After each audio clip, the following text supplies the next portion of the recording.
তো মামাতো বোনের বিয়ে ছিল, যেহেতু আমি এই চ্যানেলে এখন আর ব্লগ ভিডিও শেয়ার করি না সেইভাবে, সেজন্য ভাবলাম একটা ছোট্ট ভিডিও শেয়ার করা যাক।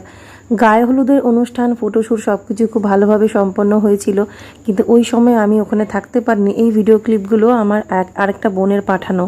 তারপরে আমরা দেখো রাতের বেলা রেডি হয়ে নিলাম বিয়েতে যাওয়ার জন্য। আগের দিন অধিবাসে গেছিলাম, কিন্তু সারাদিনে ওখানে থাকতে পারিনি। তো এবার রেডি হয়েছি, প্রায় 9টার কাছে বাজে, আমরা রওনা দিয়ে দিয়েছি। আর আমি কিন্তু অত হাইফাইভাবে সাজতে পারিনি, মানে মোটামুটি সিম্পলি সেজেছি। বিয়ে বাড়িতে এর থেকে আরও ভালোভাবে সাজে, সেটা আমি জানি, তোমরা বলার আগেই আমি বলে দিলাম। গাড়ি করে রওনা দিয়েছি। যখন এসে আমরা পৌঁছলাম, মানে আমাদের গাড়ির পাশ দিয়ে বরের গাড়ি পাস হচ্ছে, মানে বরকে নামানো হয়ে গেছে, মানে বরযাত্রীরা কিন্তু চলে এসেছে। মানে আমরা একটা ভিড়ের মধ্যেই এসে পড়লাম।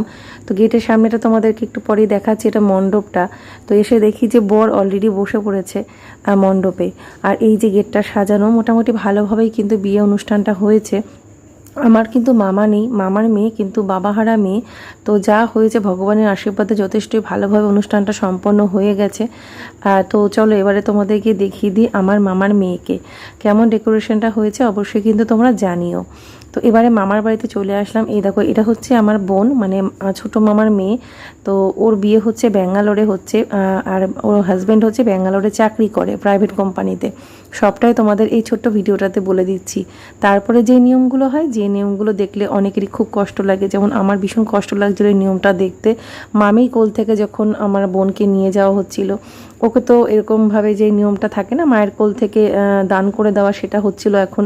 তো সেই ভিডিওটা করতে গিয়েও আমার কান্না পেয়ে যাচ্ছিল। তো ওরা তো মামি তো ভীষণ হাউমাউ করে কাঁদছিল। তারপরে দেখো শুভদৃষ্টি হবে, এখানে মালা বদল হবে, সেগুলো আমি একটু দূর থেকেই শ্যুট করেছি। কাছাকাছি আর কি বরযাত্রীদের এতটাই ভিড় ছিল, ওখানে ভিড়ে গ্যাদারিংয়ে আমি দাঁড়াতে পারিনি, তাই দূর থেকেই তুললাম। আর তোমরা যারা এই ভিডিওটা মানে লং ভিডিও দেখতে চাও, ব্লগটা পুরো দেখতে চাও, তারা অবশ্যই কিন্তু আমার নতুন চ্যানেলে গিয়ে ভিজিট করতে পারো, সেখানে দেখে নিতে পারবে।